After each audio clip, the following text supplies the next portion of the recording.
Myanmar পরিস্থিতির পেছনেও কি বিরল খনিজ আছে, বা বাংলাদেশেও কি বিরল খনিজের উপস্থিতি আছে?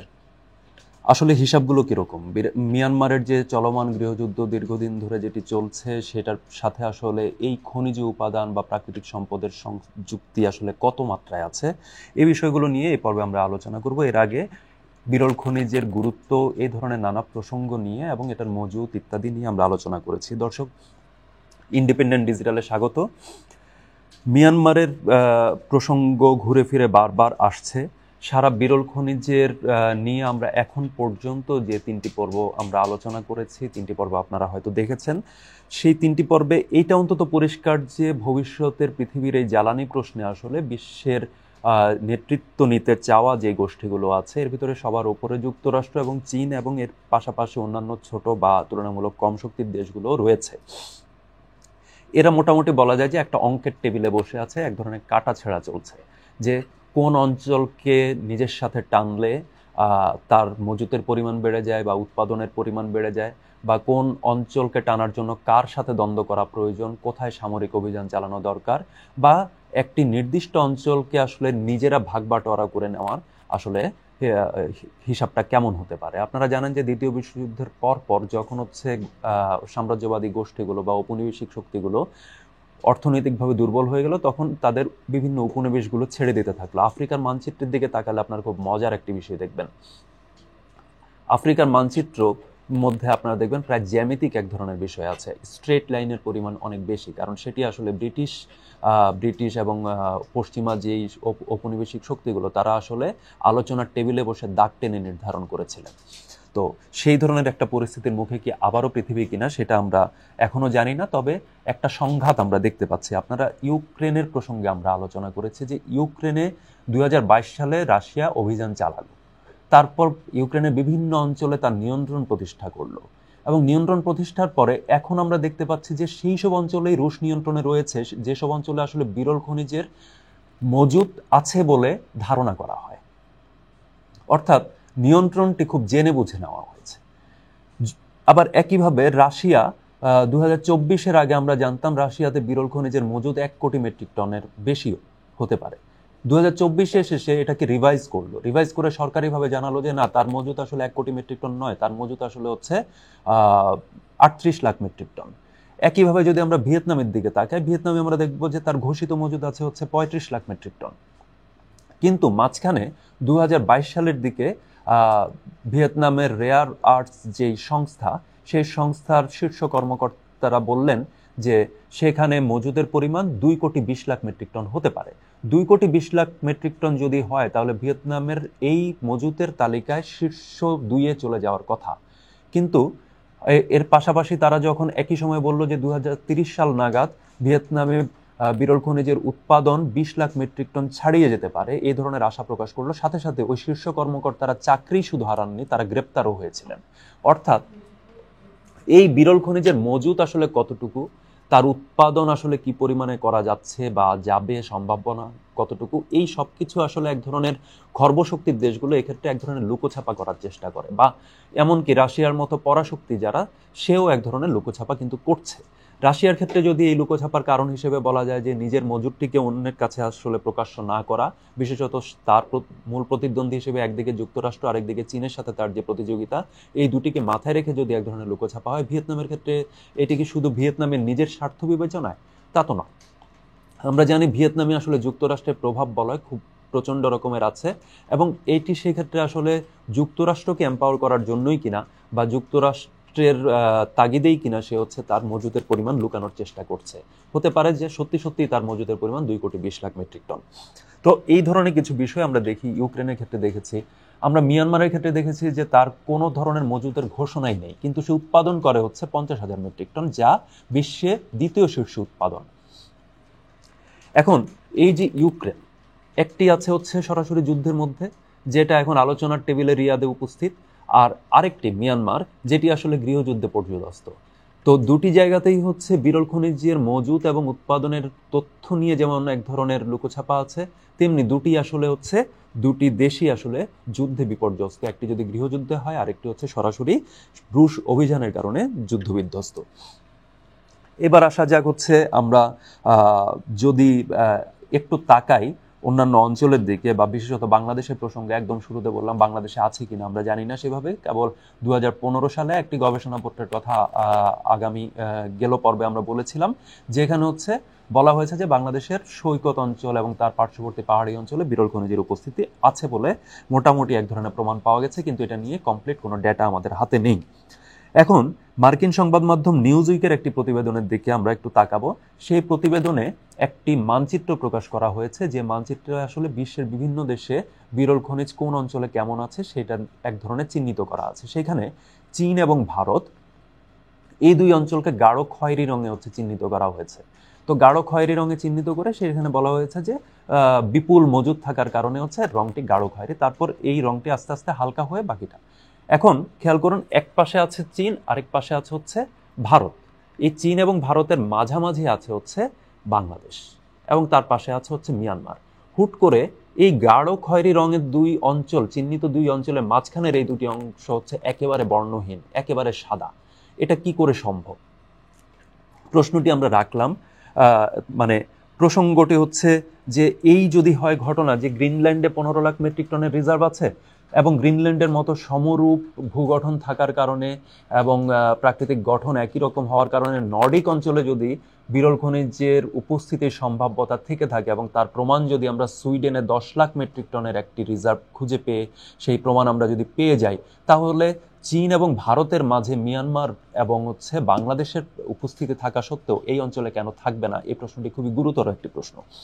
দ্বিতীয় যে বিষয়, মিয়ানমার যে শূন্য নয় তার প্রমাণ হচ্ছে মিয়ানমার উৎপাদন করছে বছরে 50,000 মেট্রিক টন উৎপাদন, এবং সেটি হচ্ছে রপ্তানিও করছে তারা চীনে।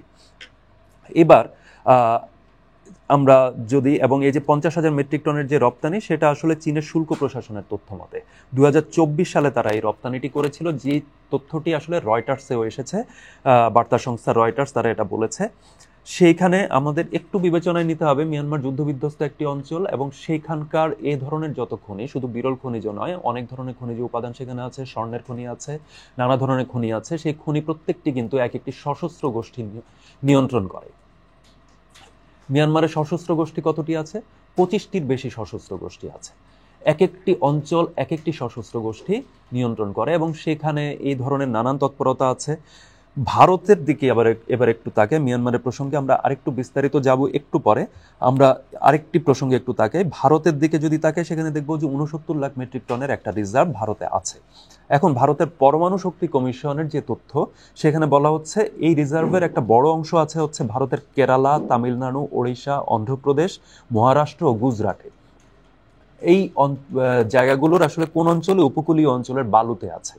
তো এর পাশাপাশি হচ্ছে পশ্চিমবঙ্গ, ঝাড়খণ্ড এবং তামিলনাড়ুর মধ্যবর্তী এলাকাতেও এই বিরল খনিজের উল্লেখযোগ্য উপস্থিতি আছে। খেয়াল করুন, গুরুত্বপূর্ণ এই ভারতের যে খনিজ বালিতে যেটি উপস্থিত, সেখানে হচ্ছে নিওডিমিয়াম এবং প্রাসিডিয়ামের বেশ ভালো উপস্থিতি রয়েছে। ডিসপ্রোসিয়াম এবং টার্বিয়ামের উপস্থিতি তুলনামূলক কম আছে। খেয়াল করলেই দেখা যাবে যে এই যে পুরোটা ভারতের যে অঞ্চলগুলো পেলাম, এই পুরোটাই হচ্ছে সমুদ্র ঘেঁষা অঞ্চল। এই সমুদ্র তীরবর্তী অঞ্চলে বিরল খনিজের উপস্থিতি তাহলে কি শুধু ভারতের মানচিত্র মেনে এগিয়েছে কিনা? প্রশ্নটি আসছে এই কারণে যে আপনার যে এলাকাগুলোর কথা বলা হলো, প্রত্যেকটি সমুদ্র তীরবর্তী অঞ্চল এভাবে এসে এসে যখন হচ্ছে বাংলাদেশ অংশটি এলো, অর্থাৎ বাংলাদেশ শুরু হলো যে জায়গায়, সেখানে এসে বিরল খনিজ শূন্য। তাহলে কি বলতে হবে যে প্রাকৃতিক সম্পদও আসলে মানুষের বানানো রাজনৈতিক মানচিত্র মেনে চলে? সেটা তো হওয়ার কোনো কারণ নেই। সে চলবে তার নিজের বৈশিষ্ট্য মেনে, সে তা ডিস্ট্রিবিউটেড হবে একই বৈশিষ্ট্য অনুযায়ী। তার যে ভূগঠন বা যে ধরনের টেকটনিক প্লেটে তারা থাকে, সেটা অনুযায়ী তার বৈশিষ্ট্যগুলো রূপান্তরিত হবে, একটি থেকে আরেকটিতে বিস্তৃত হবে। তো আমরা যদি একই টেকটনিক প্লেটে বা একই অঞ্চলের অধিবাসী হই, একই অঞ্চলের ভূগঠন যদি আমাদের থেকে থাকে, তাহলে সমুদ্র তীরবর্তী আমার যে বাংলাদেশের যে অঞ্চল বা পাশেই যে রাখাইন অঞ্চল, যেটা উত্তুঙ্গ অবস্থায় আছে, যেখানে আরাকান আর্মি ঘাঁটি গেড়ে বসে আছে, রোহিঙ্গাদের বিতাড়িত করে সেখানে এক ধরনের অবস্থান নিয়ে আছে, সেই রাখাইনও কিন্তু সমুদ্র তীরবর্তী অঞ্চল। সো সেখানে বিরল খনিজ শূন্য হয়ে গেল হঠাৎ করে, এবং এই ধরনের কোনো ধরনের ডেটা আমরা পাচ্ছি না। কিন্তু এই অঞ্চলটি খুবই ভূরাজনৈতিক কারণে গুরুত্বপূর্ণ বলে আমরা জানি, এবং এখানে নানা ধরনের তৎপরতা চলছে বলেও আমরা জানি, যেটার সাথে চীন যুক্তরাষ্ট্রযুক্ত বা ইউরোপীয় ইউনিয়নের বিভিন্ন দেশের তৎপরতা আছে, ইউনিয়ন নিজে জোট হিসেবে এক ধরনের তৎপরতা চালাচ্ছে, রাশিয়া যুক্ত। তো এতগুলো দেশ, এতগুলো পাওয়ার, এতগুলো সমীকরণ এখানে যুক্ত, কিন্তু আমাদের এই ধরনের খনিজের কোনো তথ্য আমাদের হাতে থাকছে না।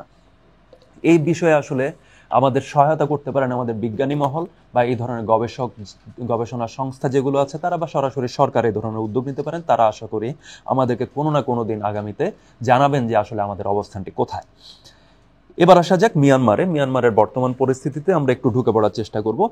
এই যে বিরল খনিজের প্রসঙ্গটি বা সম্ভাবনা প্রসঙ্গটি আসছে যে ভারতে যদি থাকে, চীনে যদি থাকে, মধ্যবর্তী অঞ্চল হওয়ার কারণে বাংলাদেশ এবং মিয়ানমার বাদ যাবে কি করে, বা বাংলাদেশ মিয়ানমারে এটার তীব্র সম্ভাবনা আছে কিনা।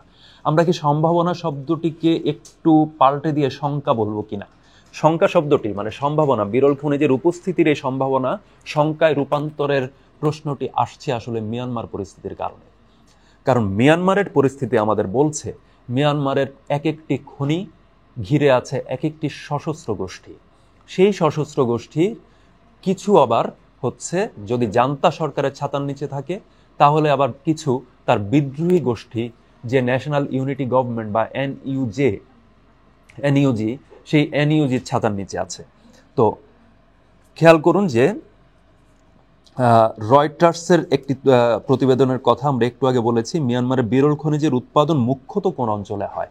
মুখ্যত হয় কাচিন প্রদেশে। সেই কাচিন প্রদেশ হচ্ছে চীনের দক্ষিণ পশ্চিমাঞ্চলীয় ইউনান প্রদেশের পার্শ্ববর্তী এলাকা। গত বছরের 23 অক্টোবর, অর্থাৎ 2024 সালের 23 অক্টোবর, কাচিন প্রদেশের বিরল খনিজ সমৃদ্ধ খনি এলাকার নিয়ন্ত্রণ প্রতিষ্ঠা করে হচ্ছে কাচিন ইন্ডিপেন্ডেন্স আর্মি, সংক্ষেপে KIA। এই সশস্ত্র গোষ্ঠী এটা নিয়ন্ত্রণ ঘোষণা করার পর রয়টার্স তাদেরকে কি প্রশ্ন করেছিল হচ্ছে যে আপনারা কি এর আগের যারা নিয়ন্ত্রক ছিল সেই NDA কে এই গোষ্ঠীর মতো আপনারাও কি চীনের সঙ্গে কাজ করবেন কিনা। অর্থাৎ মিয়ানমারের যে বিরল খনিজের খনিগুলো, সেই খনিগুলোর নিয়ন্ত্রণ যেই সশস্ত্র গোষ্ঠীর হাতেই থাকুক না কেন, তারা আসলে বৃহত্তর বিচারে চীনের এই নিয়ন্ত্রণে রয়েছে। মিয়ানমারের অবস্থাটি অনেকটা হয়েছে এরকম যে আমরা ভুসুকুপা, চর্যাপদের কবি, তার একটা ভুসুকুপায়ের একটি পদ আছে, পদটি হচ্ছে আপনা মাসে হরিণা বৈরী।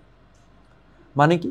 মানে হচ্ছে হরিণের যে সুস্বাদু মাংস, এই সুস্বাদু মাংসই আসলে হরিণের যাবতীয় ভোগান্তির কারণ।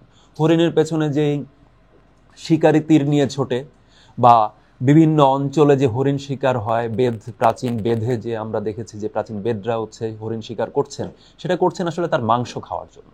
তো মিয়ানমারের যে এই যে প্রাকৃতিক সম্পদ, এই সম্পদ আসলে তার সেই ভোগান্তির মূল কারণ। সে হচ্ছে এই সম্পদ তার হচ্ছে ধ্বংসের কারণ হয়ে উঠছে আসলে।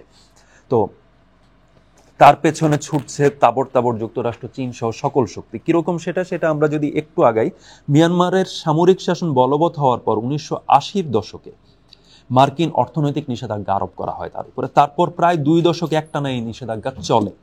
এরপরে যখন বেসামরিক সরকার প্রতিষ্ঠিত হয়, যুক্তরাষ্ট্র নিষেধাজ্ঞা তুলে নিতে থাকে। খেয়াল করুন বেসামরিক শাসনটা এলো কবে? বেসামরিক শাসনটা এলো আসলে অং সান সুচির নেতৃত্বে।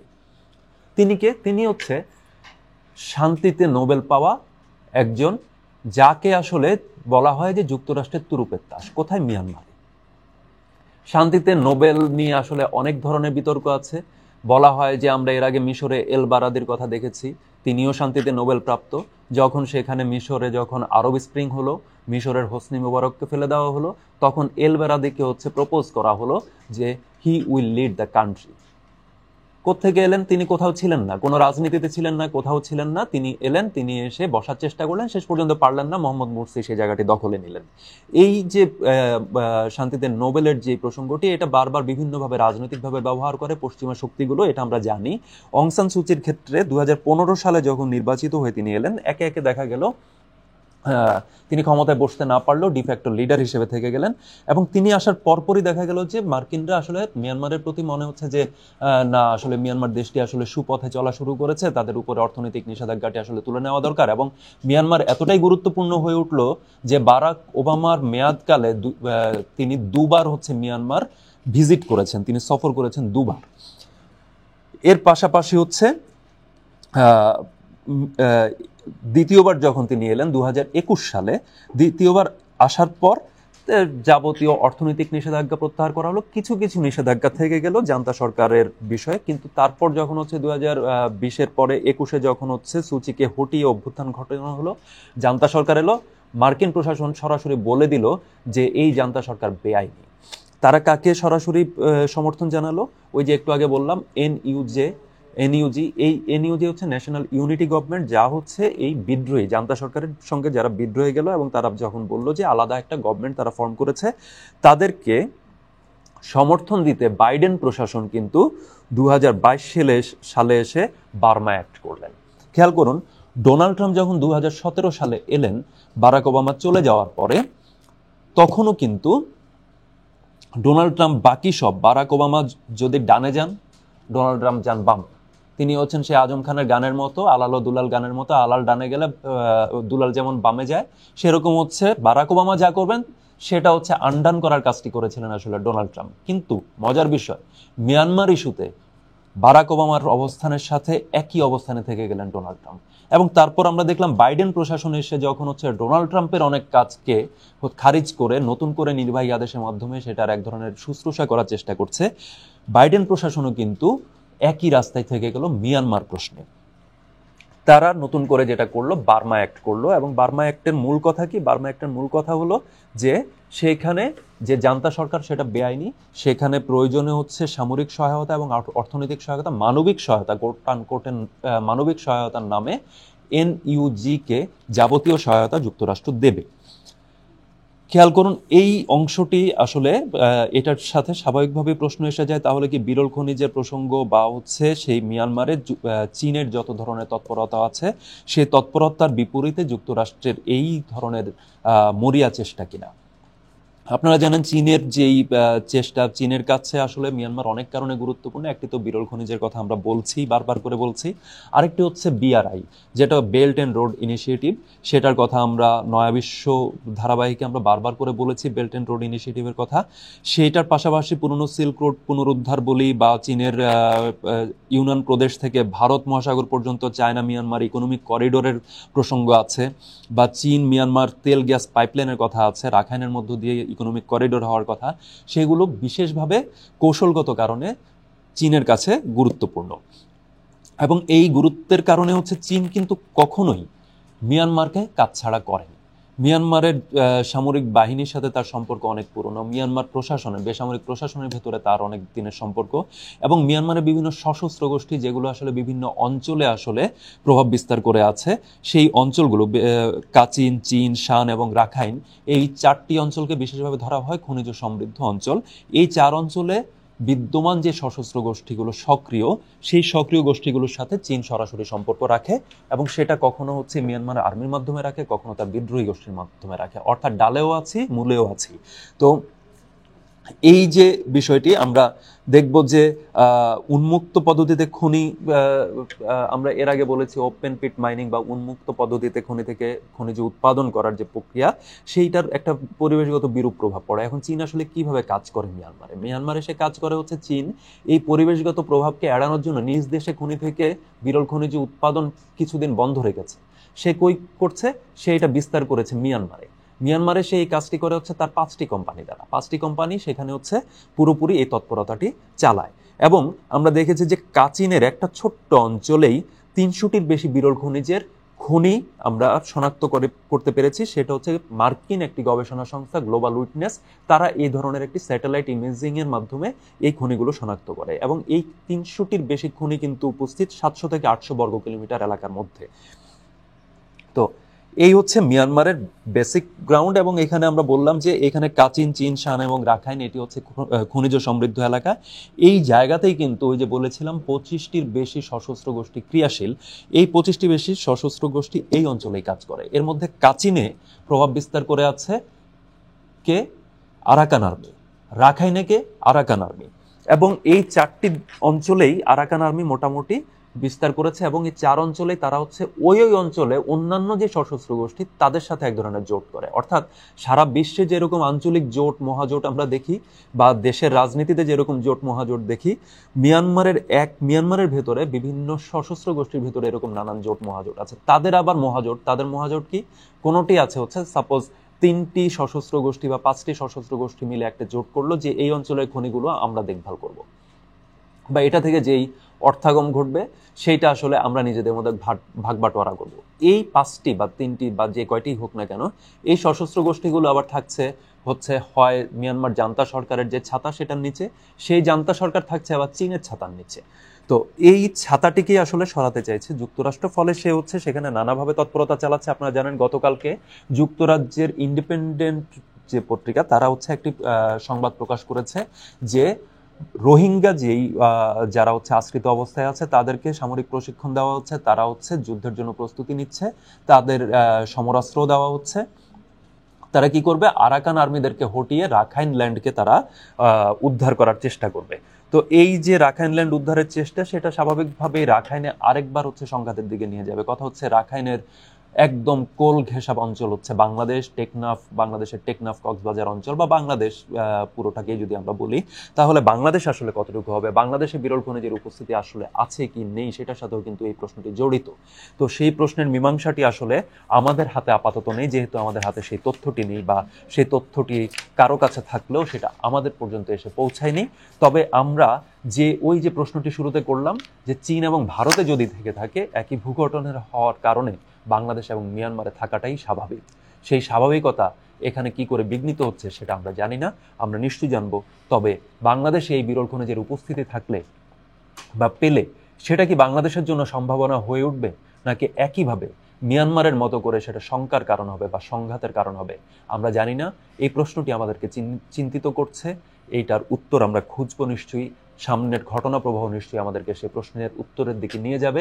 ধন্যবাদ দর্শক, আজ এই পর্যন্তই।